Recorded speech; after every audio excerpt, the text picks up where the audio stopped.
जय श्री राम दोस्तों। स्वागत है आपका हमारे चैनल पर। दोस्तों, अगर आप भी यह गलती करते हैं तो आज से ही यह गलती करना बंद कर दीजिए। ऐसे शब्द आपने कई पूजा पाठ करने वाले साधक और भगत उनसे सुने होंगे। एक साथ कई देवी देवताओं की पूजा करने से क्या होता है? क्या हम एक साथ कई देवी देवताओं की पूजा कर सकते हैं या नहीं कर सकते? तो आइए जानते हैं हम आज की इस वीडियो से। दोस्तों, मनुष्य एक सामाजिक प्राणी है। बहुत से उत्तरदायित्व होते हैं व्यक्ति के ऊपर। बहुत सारे लोगों का यह सवाल होता है कि संसार में बहुत सारे देवी देवता हैं, हमें किस देवी देवता की पूजा करनी चाहिए? हम जब बहुत सारे देवी देवताओं की पूजा करेंगे तो उससे हमें क्या लाभ होगा, हमें क्या प्राप्त होगा? इन सब बातों का, इन सब सवालों का जवाब मैं आज की इस वीडियो में आपको बताने वाला हूं। जवाब को सुनने से पहले आपसे रिक्वेस्ट है कि आप मेरे चैनल को सब्सक्राइब और लाइक ज़रूर करें। दोस्तों, बहुत सारे लोगों को मैंने बातें करते देखा है और सुना भी है कि आप अगर बहुत सारे देवी देवताओं की पूजा करेंगे तो कुछ भी प्राप्त नहीं कर पाएंगे और जो प्राप्त किया है वह भी खो देंगे। मैं आपको एक बात बताना चाहता हूं दोस्तों। श्री कृष्ण ने गीता में कहा है कि जो मनुष्य जिस देवता की पूजा करेगा वह उसे ही प्राप्त करेगा। श्री कृष्ण भगवान ने यह भी कहा है कि जो जिसको पूजेगा उसी को प्राप्त होगा। गीता में श्री कृष्ण ने यह भी कहा है कि आप सभी देवी देवताओं को पूजेंगे तो वह आपको समृद्ध बनाएंगे। तो हमें कुल देवी, कुल देवता, ग्राम देवता, पितृ देवता, हमें इनकी पूजा करनी चाहिए। हमारे शरीर में बहुत सारे देवी देवताओं के निवास स्थल होते हैं और आपने ऋषि मुनियों, संतों को या बहुत सारे ऐसे व्यक्ति हैं जिनको देखा होगा जो अपनी कुंडली को इन्हीं के माध्यम से जागृत करने की कोशिश करते हैं। जैसे कि मूलाधार चक्र में श्री गणेश भगवान का निवास होता है। ब्रह्मा, विष्णु, महेश, दुर्गा, माँ काली आदि 33 कोटि के देवी देवता हमारे शरीर में विद्यमान रहते हैं। जो हमारी रीढ़ की हड्डी होती है दोस्तों, उसके 33 टुकड़े होते हैं, 33 कसेरू होते हैं। इन 33 कसेरुओं के 33 देवता होते हैं। उनके अंदर 33 देवी देवताओं का निवास होता है। देवी देवता हमें पोषण प्रदान करते हैं और हमारे चक्र को संतुलित करने में हमारी सहायता करते हैं, हमारे शरीर का संचालन करते हैं। अब आप सोचिए कि अगर देवी देवता हमारी मदद करते हैं, हम पर एहसान करते हैं, तो हमें वापस उनके एहसान का बदला चुकाना चाहिए या नहीं? तो आप सभी लोगों का मत होगा हमें चुकाना चाहिए।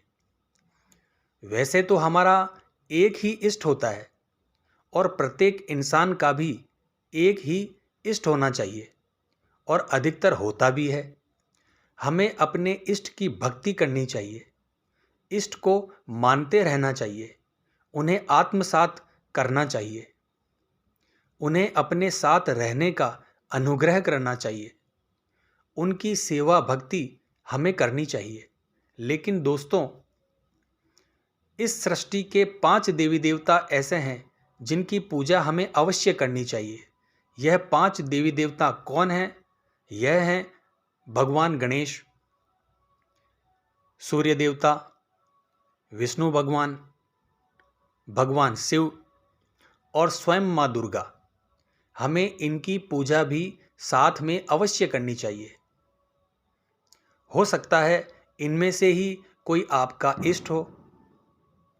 मनुष्य को अपना इष्ट एक ही रखना चाहिए, कभी भी उसे बदलना नहीं चाहिए। जिसे हम प्रतिदिन जपते हैं, उसके मंत्र का जाप करते हैं, वही हमारा इष्ट होता है।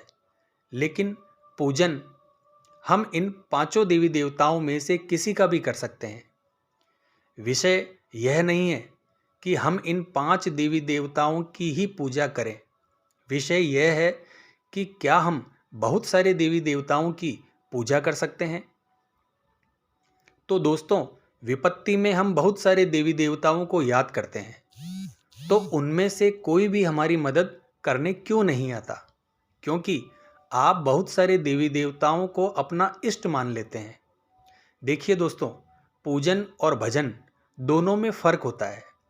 आपने देखा होगा दोस्तों, या सुना भी होगा कि संसार में ऐसे बहुत से लोग हुए हैं जिन्होंने भक्ति करके अपना नाम कमाया है और वह प्रभु भक्ति में हमेशा हमेशा के लिए लीन हो गए। जैसे भक्त प्रहलाद, सुदामा जी, मीराबाई, इसके अलावा माता के जो भगत हुए ध्यानु भगत, शिव जी के भगत हुए रावण, स्वयं श्री राम जी के भगवान के भगत हुए भगवान हनुमान जी, स्वामी रामकृष्ण परमहंस जी, जिन्होंने माता काली की भक्ति की, तुलसीदास जी महाराज, जिन्होंने हनुमान जी के द्वारा भगवान श्री राम को प्राप्त किया। इन्होंने क्या किया दोस्तों? सिर्फ अपने इष्ट पर भरोसा किया और वह भक्ति में अपना नाम कर अमर हो गए। तो साथियों, पूजा हम बहुत सारे देवी देवताओं की कर सकते हैं, लेकिन आराधना, भक्ति और जप आपको अपने इष्ट का ही करना है। इससे क्या होगा दोस्तों? आपको भक्ति मार्ग में सफलता जरूर मिलेगी। कहीं भी अन्यत्र भटकने की ज़रूरत नहीं है आपको अपने इष्ट पर ही भरोसा रखना चाहिए। गीता में श्री कृष्ण कहते हैं, सभी में मैं हूँ और अंत में सभी मुझ में विलीन हो जाते हैं। लेकिन सबका वक्त, सबकी नियति और सबकी गति अलग अलग होती है। बहुत सारी ज्ञान की बातें हैं, बहुत सारे चर्चा के विषय हैं, पर जो बात है जो मैं इस वीडियो के माध्यम से आपको बताना चाहता हूँ, वह केवल यह है कि हम चाहें तो सभी देवी देवताओं की पूजा अवश्य कर सकते हैं, पर प्रत्येक व्यक्ति को अपना एक इष्ट बनाना चाहिए और उसकी अलग से पूजा विधि विधान मंत्र जाप उसे अवश्य करना चाहिए।